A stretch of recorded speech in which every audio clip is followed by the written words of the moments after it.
guys, this is Ames and welcome to my channel. So today we are going to unbox the Miya Himi charcoal pencil, which is available at the Artillery Philippines. This comes in two sets. First, we have the black box. Ang bubungad sa'yo ay puro Japanese character and of course, Miya lang yung maiintindihan natin dito. And then, ito ay parang drawer. So, bubuksan natin. And bubungad sa'yo itong parang bookmark na may nakalagay na parang details about the pencil. And of course, wala din tayong maintindihan dyan kasi puro Japanese character. Yeah. And ito naman yung kanyang pencils. Isa lang yung may tasa. The rest is wala. And 1, 2, 3, 4, 5, 6, 7, 8, 9, 10, 11, 12. So, 12 pieces siya. So, itry naman natin siyang iswatch sa kamay. Wow. Very soft siya and very pigmented. Madali lang din burahin. And very soft siya kapag in-apply, unlike sa mga normal charcoal pencils na nabibili natin. So, yung kanyang coating naman guys is very soft, napakasarap sa kamay hawakan. Ito naman yung markings niya sa pencil. Miya, have a dream of charcoal. Wow.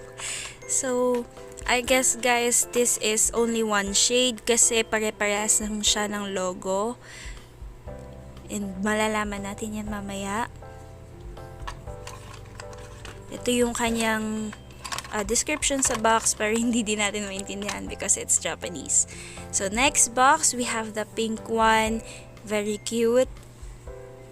Same siya, drawer type din. And wow, meron siyang sticker na bubungad sa'yo. Yung isa kasi, di ba, bookmark.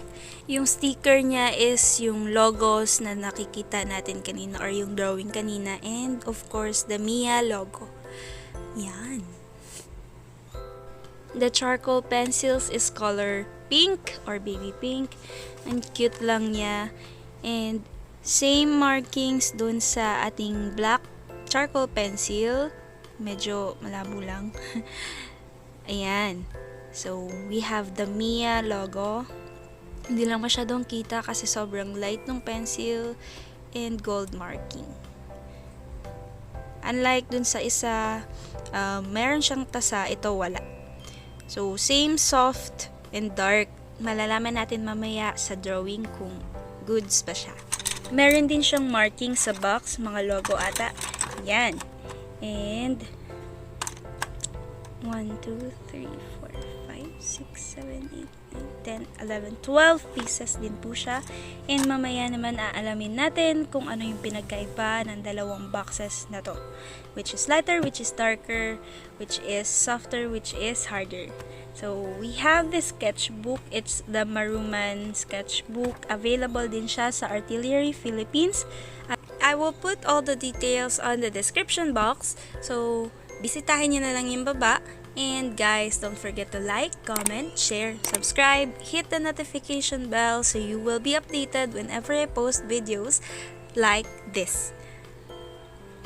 Going back to our sketchbook, pag binuksan natin siya, it is textured siya and makapal. So, swatch natin yung ating mga pencils.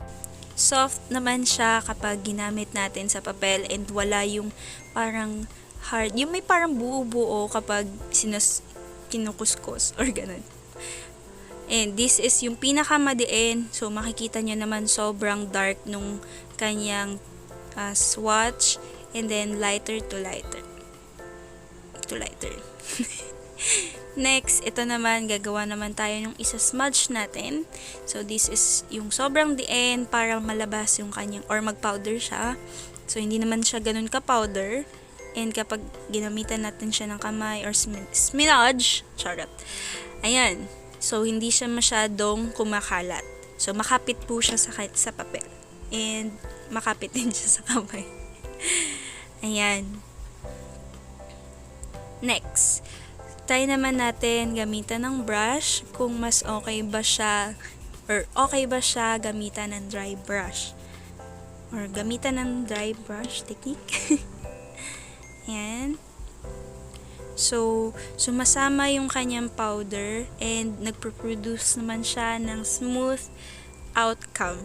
So, napaka amazing or na-amaze ako dito sa pencil na to kasi ibang-iba siya dun sa nabibili natin or typical charcoal pencil na available sa market.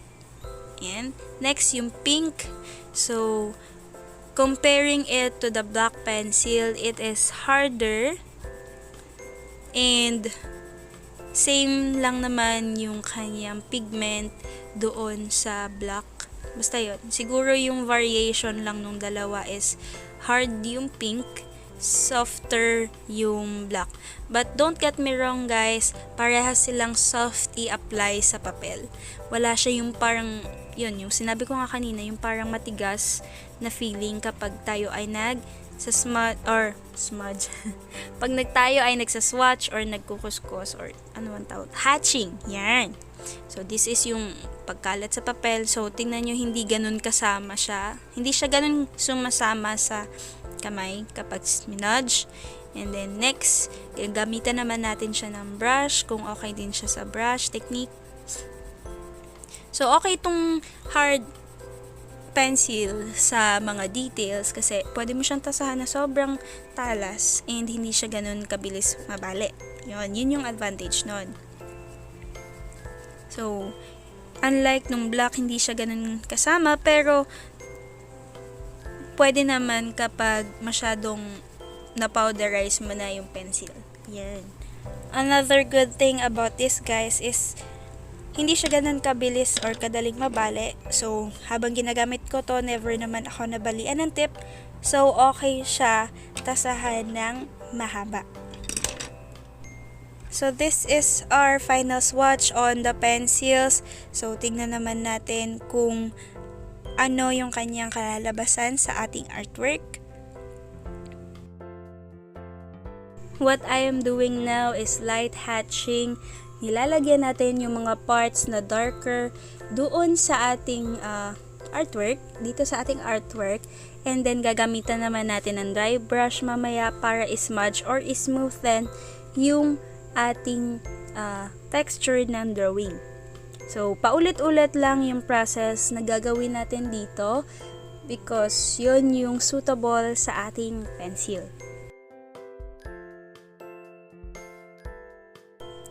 I have a story time pala guys about the charcoal pencil. So, when I was in high school, first time namin magkaroon ng art club and first time namin magkakaroon ng session sa drawing with our club advisor. So, pinabili niya kami noon ng charcoal pencil. Wala talaga akong ka-idea ano yung charcoal pencil. Parang for me, nung high school ako, never akong naka-encounter nun. At ini-imagine ko palang, charcoal pencil? Ano itsura nun? Charcoal? Lahat yun, charcoal. Tapos yun, nagharap ako sa mga stores sa bayan namin kasi wala naman kaming art store doon. So, sa mga literal na supply store. Ayun, so nakakita kami and then, yun, na-amaze lang ako. Tapos, nung nag-start na kami mag-drawing, pinadrawing na kami ng portrait. So, first time ko din magdo-drawing ng portrait nun, guys. Pagka-swatch ko sa papel, sobrang amazed ko. Sabi ko, wow, sobrang dark, sobrang itim. Kasi nga guys, first time ko talaga maghawak ng charcoal pencil and may ganun pala. Sabi ko, may ganun pala, akala ko lapis lang. And yung ginawa ko doon, hindi ko kasi, guys, I will just defend myself. Hindi ko kasi alam. Yan. Hindi ko kasi alam, unahan ko kayo. Hindi ko smudge yung pencil, yung charcoal pencil ko doon sa papel. Alam mo yung literal na parang lapis lang siya na kinukulay ko doon sa papel. Hinahatching ko sa papel. Pero, never ko siyang smudge. Kahit nagpa-powder na yung artwork ko, wala akong pake. Kasi hindi ko alam. And then yung lapis ko sobrang ikli nung natapos na ako. Basta yun. So this is our final artwork with the Miya charcoal pencil. So kayo na mag-judge guys. Para sa akin, napaka-goods niya. Sobrang soft niya. Unlike using the other pencils that you can buy. So, don't forget to like, comment, share, subscribe, hit the notification bell so you will be updated whenever I post art videos like this. Bye guys! See you on our next video.